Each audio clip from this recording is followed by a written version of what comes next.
You made the birds to sing and bells to ring when I gave you my heart. With God's grace cast a bloom, made the sun come shining through when I gave you my heart. So I'll sing from a new heart, and my voice I will raise. I will sing Him a new song. I will sing Him a new song. I will sing Him a song of praise.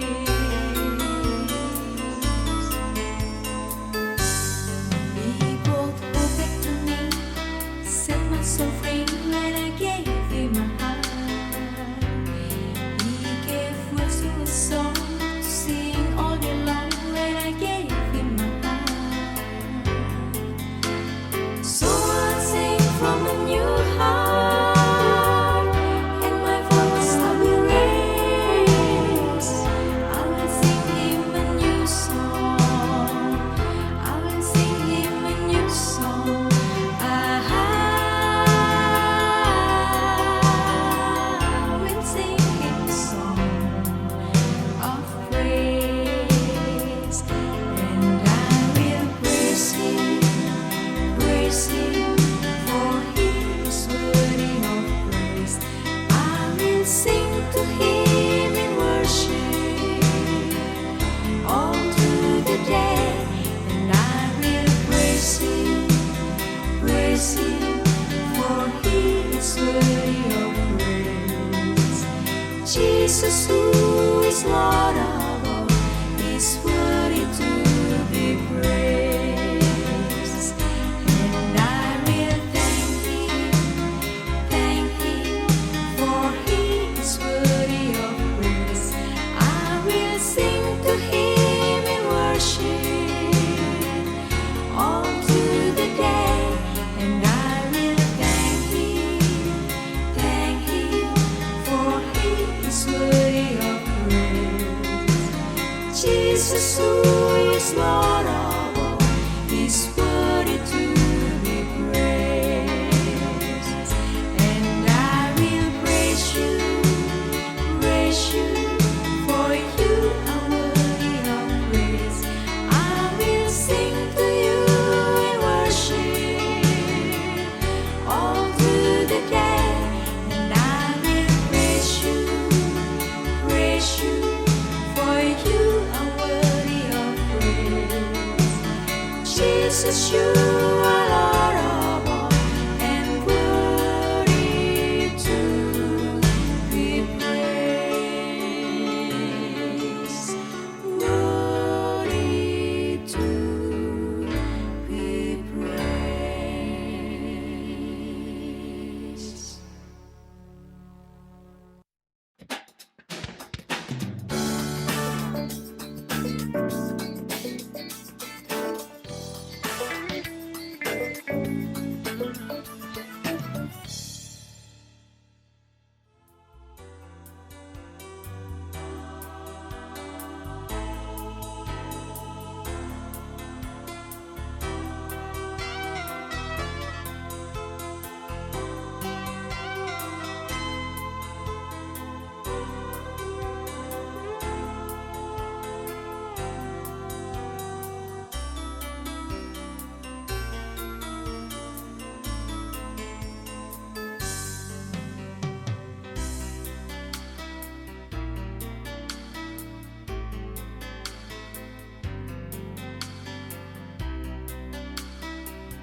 Ku bersyukur padamu Tuhan, buat kasih setiamu di dalam hidupku. Anugerahmu besar bagiku, di setiap langkahku memujimu. Aku bersyukur padamu Tuhan. setiamu di dalam hidupku, anugerahmu besar bagiku. Di setiap langkahku ku memujimu, ku memujimu.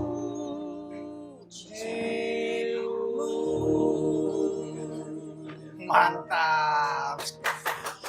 Selalu kita kasih tepuk tangan yang meriah untuk program Rema tercinta kita ini, selalu diawali dengan nyanyi, atau kadang-kadang diakhiri dengan nyanyi, brother. Iya. Lagu tadi mengisahkan tentang bersyukur. Nah, kita sudah ada di tahun yang baru, brother. Gak terasa ternyata sudah berlalu, brother. Rema pun sudah ada di tahun yang baru lagi, brother.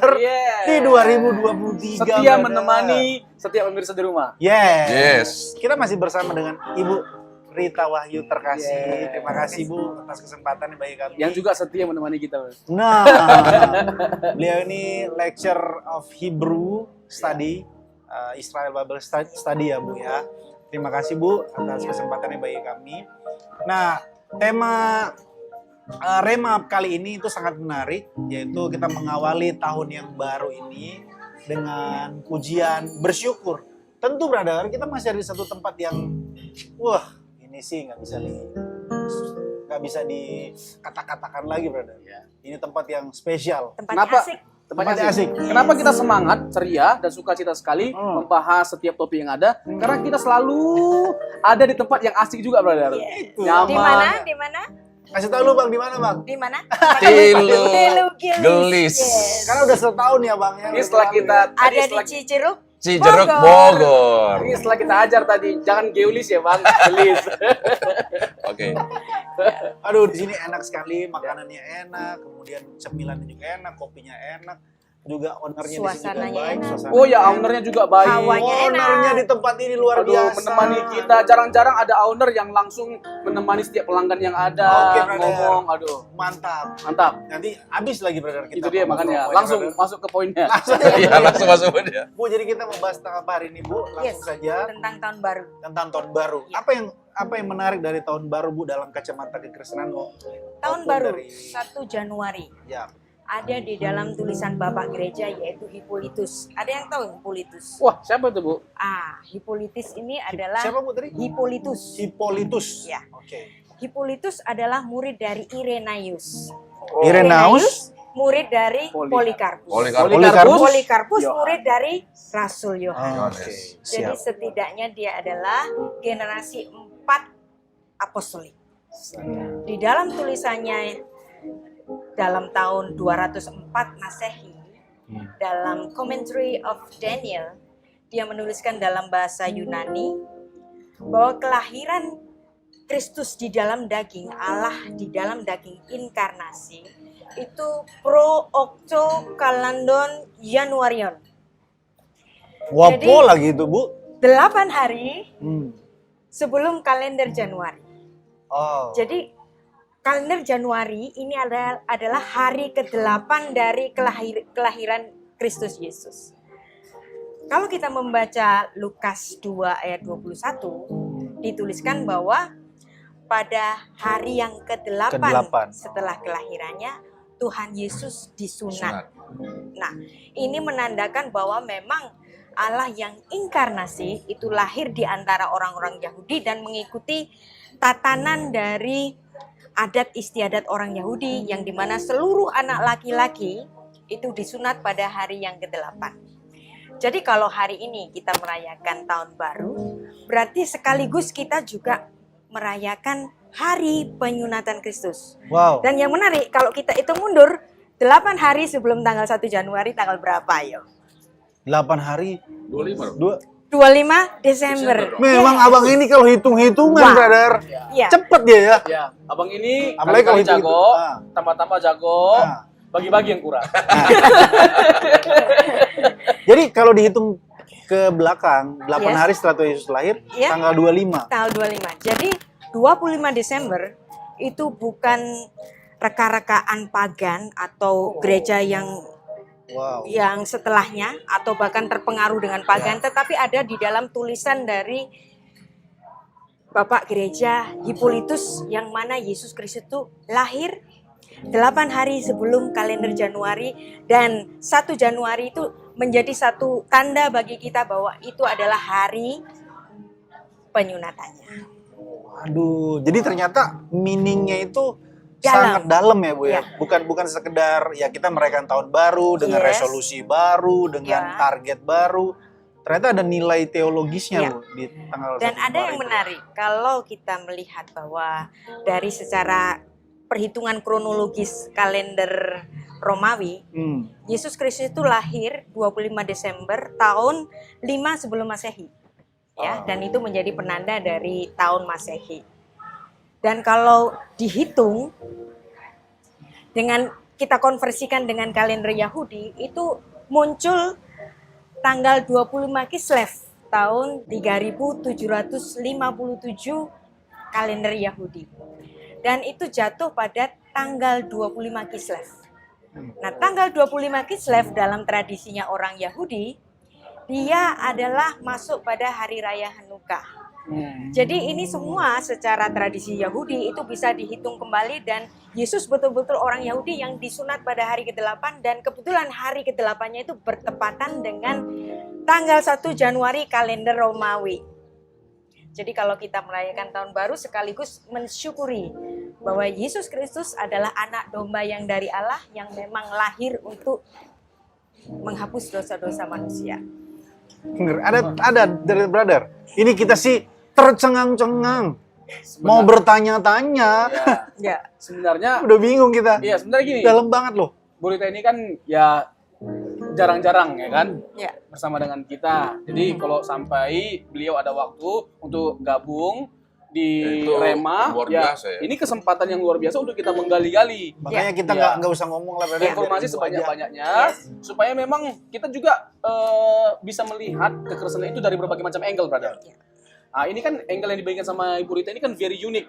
Ya, terkait dengan tradisinya, filosofinya. Dan tadi kan dari episode yang sebelumnya kita juga sudah belajar tentang keyahudian dari Yesus Kristus. Ya, nanti tonton di Budayanya. episode Nanti di pokoknya- 2022. Ya. Jadi Tonton. kita biarkan Bu Rita membagikan ilmunya Yes. ya, Ya. terkait dengan apa yang beliau sudah gali. Makanya tadi Bang Boen diam-diam aja, brother. Ada mau disampaikan? Oke. Kenapa 8? Nah, Kenapa angka 8? Kenapa bayi harus disunat pada hari yang ke-8? Oh iya. Ini menarik sekali. Eh, Dalam tradisi Yahudi, dalam Sanhedrin 38b, itu mengatakan bahwa Adam itu jatuh ke dalam dosa pada hari ke-8. Oh ya? Alam Oh ya? semesta Oh iya. itu diciptakan dalam 6 hari penciptaan. Lalu hari ke-7 adalah Sabat, ada perhentian. Jadi orang Yahudi memandang kira-kira kapan sih Adam itu jatuh ke dalam dosa. Dalam Sanhedrin 38b itu mengatakan bahwa Adam jatuh pada hari yang ke-8 pada saat penciptaan. Dan ternyata itu bukan hanya dipercaya oleh orang Yahudi saja. Orang-orang Kristen, misalnya dalam Status Faith yang juga dikutip oleh Thomas Watson pada abad ke-17, itu juga menyatakan satu tafsir bahwa Adam itu jatuh pada hari ke-8, jatuh ke dalam dosa pada hari yang ke-8. Itulah sebabnya Tuhan memberikan suatu perintah pertama kalinya kepada Abraham untuk melakukan penyunatan kepada setiap bayi laki-laki umur 8 hari, berkaitan dengan apa?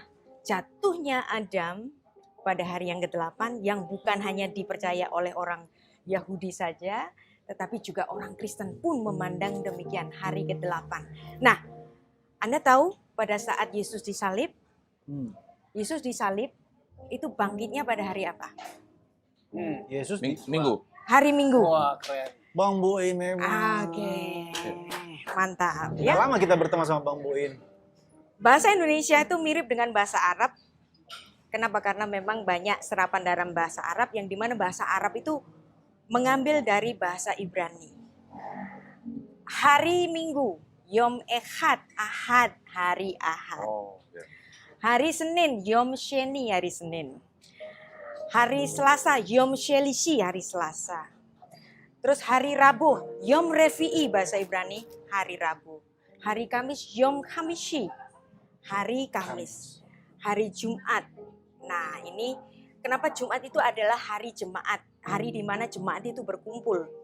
Teman Muslim berkumpul pada siang hari, tetapi orang Yahudi kumpulnya pada petang hari pada hari Jumat malam masuk kepada Sabat, yaitu Yom Shevi'i, hari ke-7. Hari Sabat, Syabat, Sabtu. Nah, hari Sabtu itu hari ke-7. Sekarang kalau hari Minggu jadi hari apa? Hari pertama. Hari ke-8. Hari ke-8. Ya, Udah jadi salah. 7 tambah 1 lagi suaranya. jadi hari Apa, ke-8. Itulah kenapa Yesus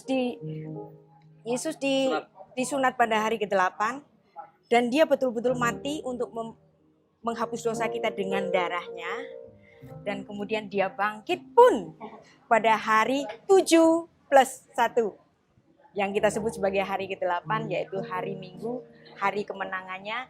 Itulah kenapa kita semua orang-orang Kristen itu mengadakan ibadah raya Hari Minggu pada ya. setiap hari Hari Minggu. Minggu ya. Senin, Selasa, Rabu, Kamis itu semua ada ibadah, tapi itu semua ibadah biasa. Hanya hari Minggu disebut sebagai ibadah raya sebagai apa? Hari pengucapan syukur Tuhan Yesus bangkit Bangkit. pada hari yang ke-8. Jadi ini bicara mengenai angka 8. Keren banget, di tahun baru nih kita Wow. diajarkan sesuatu yang mencerahkan dan sesuatu yang baru. Menurut aku ini baru loh, brother, buat aku, brother. Iya dong. Ini suatu hal yang nggak pernah sih kita dapat, tapi tidak sedalam ini gitu. Iya. Kita dibukakan kembali oleh Bu Rita. Nah, Bu, ngomong-ngomong tahun baru, biasa Yes. kan kalau tahun baru tuh ada tiup trompet lah, Ya, ada apa nih? Nah, ini seperti menarik. inilah, Ya. seperti ini nih, Bu. ada tiup Terus, trompet. Eh, Itu kira-kira tradisi itu berasal dari mana? Iya, ada nggak? Berasal dari Alkitab. Kita akan bahas setelah ini. Ya. Langsung aja, Bu, bahas, Langsung Bu, aja. Wah, tentang trompet. Oke. Nanti Ya. setelah ini kita Tentang bahas yang lebih trompet lanjut. kita akan bicara mengenai itu lebih panjang lagi. Oke deh, Bu, kalau begitu kita ngopi dulu lah kalau gitu. Oke.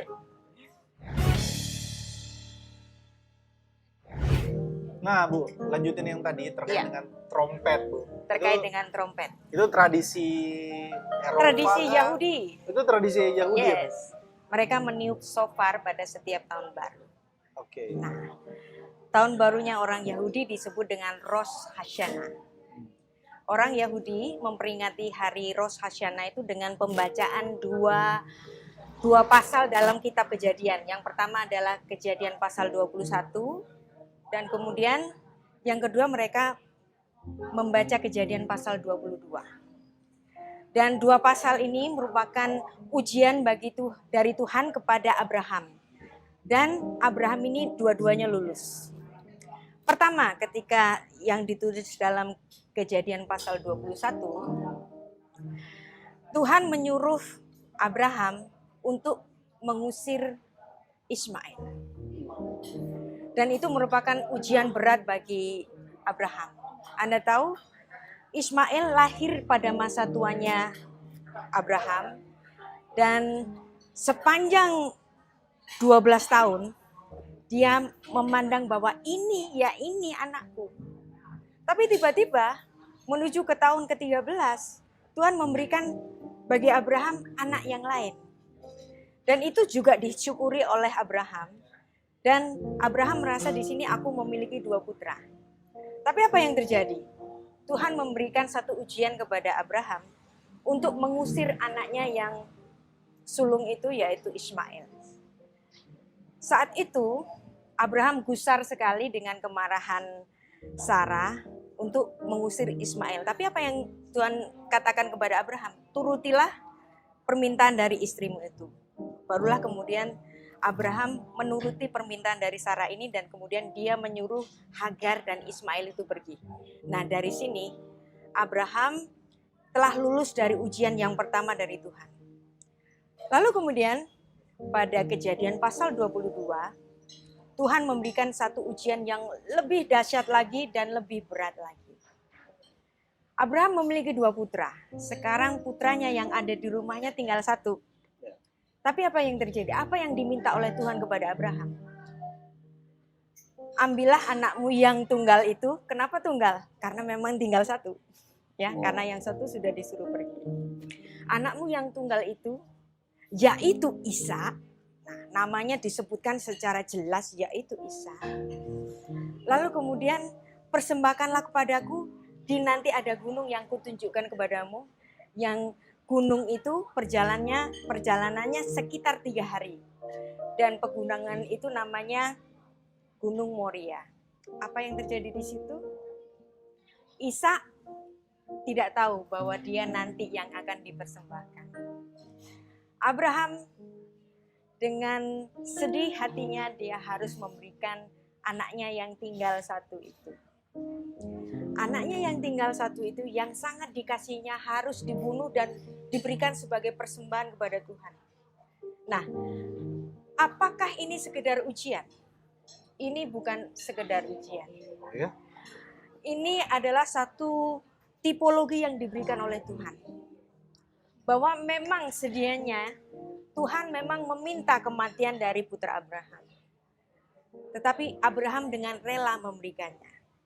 Dan Tuhan kemudian ketika Abraham menarik pisaunya itu dan kemudian mau menghunus kepada anaknya itu, apa yang terjadi? Ya. Dan si Ishak ini anaknya pun dengan rela memberikan nyawanya itu. Dia bertanya, kayu sudah ada, tapi di manakah anak domba yang akan dipersembahkan? Abraham mengatakan, Tuhan yang akan menyediakan. Adonai Yireh kata Abraham. Dan apa yang terjadi saat itu? Abraham menarik tangannya, hendak menghunus pada dada si anaknya yang tunggal ini. Ketika dia hendak menghunus, berkatalah Mal'ah Adonai, malaikat Tuhan dari langit memanggil, Abraham, Abraham, jangan kau apa-apakan anak itu. Lalu kemudian dia mendengar suara dan ketika dia menoleh, ternyata ada anak domba yang tanduknya itu tertambat pada semak yang ada di sekitar situ. Dan kemudian dia mengambil domba itu dan menjadi pengganti bagi pengorbanan Ishak anaknya.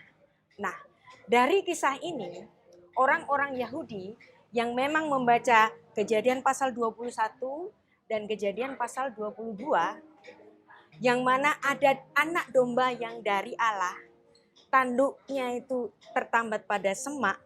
Anda tahu alat musiknya orang Yahudi yaitu apa? Shofar. Shofar itu berasal dari apa? Tanduk. Berasal dari tanduk kambing domba. Kambing domba jantan yang panjang itu. Nah, dari bahan ini, dari bahan tanduk dari domba itu, kemudian terciptalah musik shofar.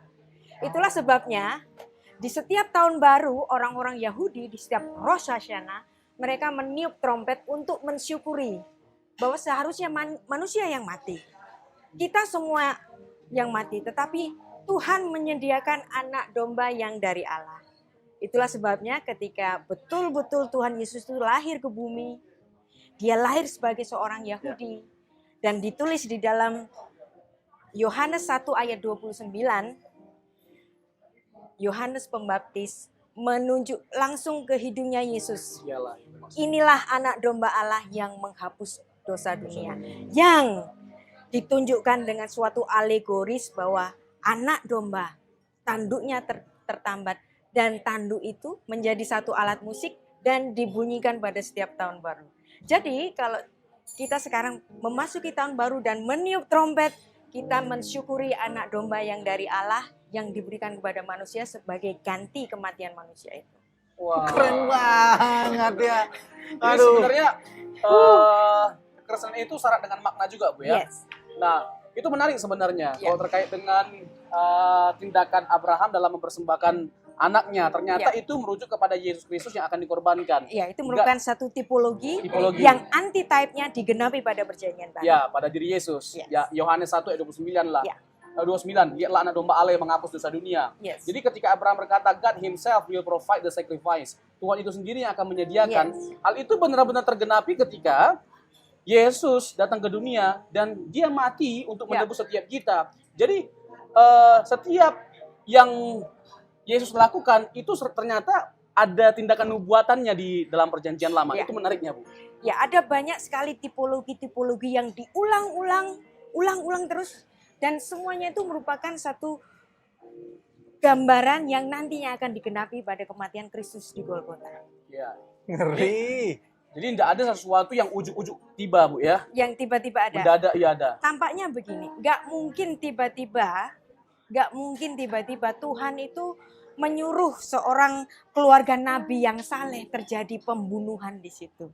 Ya. Tetapi kenapa perintah itu diberikan? Ini sekali lagi memberikan gambaran kepada kita bahwa manusia tidak diinginkan Tuhan untuk mati secara kekal, tetapi Tuhan mau menggantikan kematiannya itu dengan kematiannya sendiri di atas kayu salib supaya kita bisa bersama-sama Dia di langit baru dan bumi yang baru. Mantap. Waduh, Paten kali. ini cuman bahas tentang trompet yang selama ini kita taunya trompet itu cuma sekedar Riang-ria. Ya. riang-riang. Maksudnya ya jangan sampai kita hanya sekedar bisa meniup aja. Iya, tapi kita harus Tetapi tahu ada makna. maknanya. Ternyata meaning dari trompet itu sendiri, waduh hebat banget tadi Bu. Baru tahu saya dari apa namanya?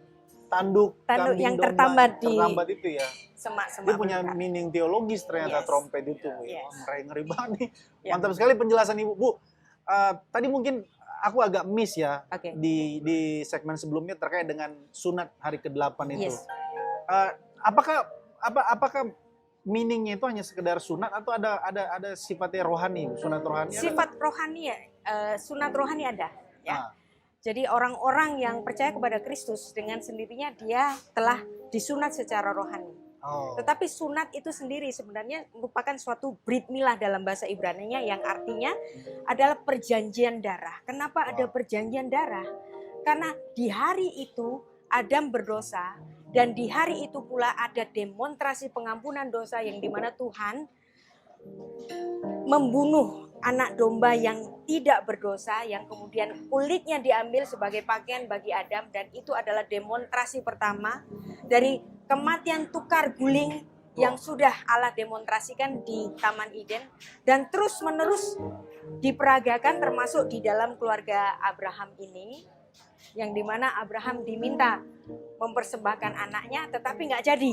Nah, Yang dibunuh adalah anak domba yang dari Allah. oh keren. Jadi sebenarnya dari sejak kejatuhan manusia dalam dosa, Bun, Yes. kita sudah bisa melihat tindakan profetis Allah ya. Ya. Terkait dengan tadi ya, misalnya ketika jatuh, lalu mereka pertama kali menyadari diri mereka telanjang. Ya, Lalu mereka mencoba untuk membuat pakaian dari dedaunan. Tuhan nggak berkenan. Iya, Tuhan nggak berkenan. Lalu Tuhan menggantikan dengan apa? Dengan Pakaian hewan. dari kulit binatang. Itu ada tindakan profetiknya di mana Tuhan mengorbankan sesuatu untuk menutupi kemaluan manusia ya, Ya. supaya Gara-gara Adam yang berdosa harus ada binatang yang dibunuh korbankan Ah. untuk menutupi aibnya Adam. aibnya. Nah, itu menjadi satu penggambaran yang pertama tentang tukar guling kematian. Wow. Upah dosa yang upahnya mati digantikan kematian itu oleh kematian Yesus Kristus Wow, di di kayu salib. di tahun yang baru ini pencerahan kita, Mantap. waduh, menapaki tahun yang baru dengan pemahaman-pemahaman yang luar biasa yang baru seperti Ibu bisa memperkuat iman kita, Bu. Boleh, Bu? Ada lagi closing? Boleh. Closing. Nah, jadi apa yang terjadi di dunia ini ternyata nggak ada yang kebetulan. Iya. Kalender kita hari ini adalah kalender Gregorian. Kalender Yaitu- Gregorian. Kalender Gregorian yang memang asalnya dari kalender gereja. Oh. Nggak peduli Anda dari negara mana, nggak peduli Anda agama apa, semuanya memakai kalender Gregorian yang menetapkan pada hari Minggu adalah hari libur secara internasional. Yap. Yang artinya orang-orang seluruh dunia secara langsung atau tidak langsung turut merayakan kebangkitan Yesus Kristus pada hari ke-8, hari Wow. Minggu, yang dimana di hari Minggu kita bersama-sama melakukan ibadah raya Ya. untuk mensyukuri Allah yang telah bangkit dari kematian. Keren. Kematian. Sebelum nanti brother closingnya, closing statement, kita mau dengar Bang Boin dulu. Bang, abang jangan paten-paten aja bang. Ini udah tahun baru bang. Kasih dulu beberapa statement abang yang powerful itu bang terkait dengan tahun baru, terkait dengan tema kita pencerahan-pencerahan yang abang miliki. Hari ini memang kita dicerahkan ya Siap. tentang hari ke-8 itu ya, apa Hari hari ke-8. Minggu itu ya. kenapa kita melakukan Iya, kenapa ibadah kita raya? melakukan ibadah raya? Ya. Nah, selama Sebagai ini kan pengucapan kita- syukur atas Iya, kebangkitannya. atas kebangkitan Ya. Tuhan kita Yesus Kristus ya. Kalau masalah Sabat itu hari Sabtu, kita nggak perlu perdebatkan. Ya, Memang betul, memang Sabat betul, itu hari itu Sabat Sabtu. Sabtu, Ya, ya. tapi pertanyaannya mengapa orang Kristen melakukan ibadah pada hari Minggu? Itu nggak terkait dengan secara literal Sabtu, Sabat atau tidaknya. Tidak, bukan mengganti sabat Bukan juga. Sabat ya. Tapi Sabat dalam- tetap sabat. Iya, tetap Sabat. Kita mengakui Sabat itu Sabtu. Ya. Tapi dalam konteks kita merayakan hari kebangkitan Tuhan Yesus sebagai peristiwa terbesar dalam kekristenan. Yes. Mantap. Yuk. Itu aja Bang? Ya, Itu aja? Cukup ya dari kita ya. Oke. Jadi kami dari program Rema mengucapkan terima kasih banyak atas atensinya. Kita masih dari lokasi yang sangat strategis ini Bang. Di Tilugelis. Gelis. Di Cijeruk. Cijeruk, Cijeruk, Bogor. Bogor. Terima kasih untuk kesempatannya telah menonton acara program Rema ini. Kiranya di tahun baru ini kita semakin connect dengan Tuhan, semakin mau memaknai kehidupan ini. Tanpa Tuhan kita tidak dapat berbuat apa-apa. Jadi terima kasih sekali lagi Bu Rita atas kesempatannya. Kami pamit undur diri dari program apa Bang? Rema. Haleluya. God bless. God bless. Haleluya. Oke, Bang, nyanyi dulu Bang kali. Selamat tahun baru Bang. Atau Happy New Year. Happy New Year. Yeah. Jangan berpekat. Oh, Merry Merry Christmas Bang. Oke deh. Oke, kita sama-sama katakan Happy New Year untuk Happy kita New semua. Year. God Happy bless. 2023. Mantap. 2023. Paten.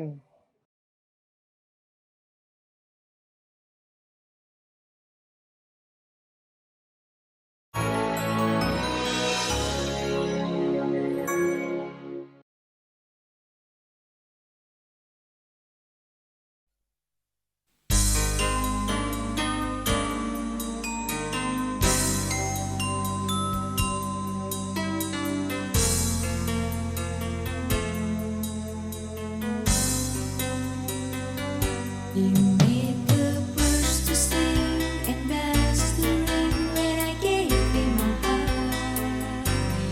Because grace got so blue, made the sun come shining through when I gave you my heart. So I'll sing from a new heart, and my voice I will raise. I will sing him a new song. I will sing him a new song. I will sing him a song of praise.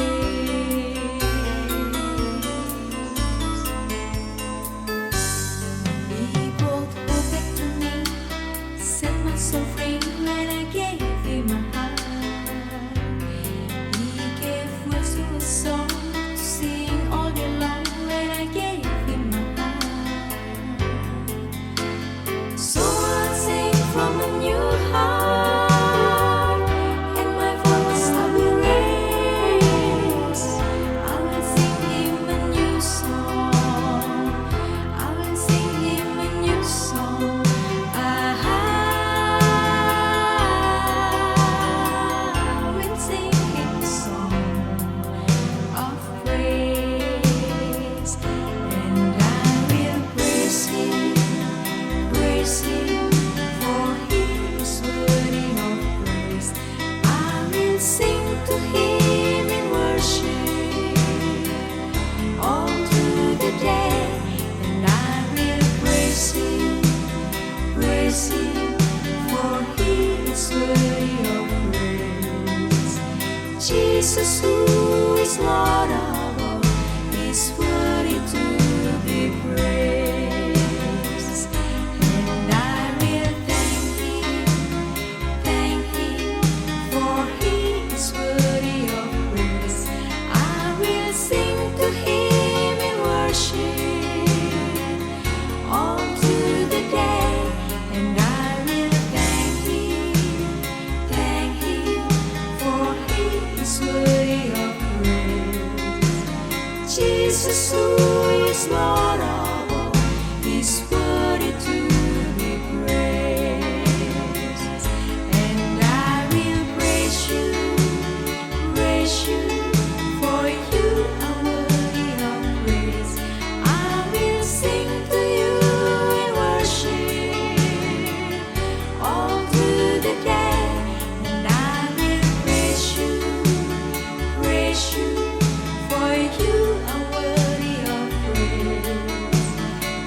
Jesus, you are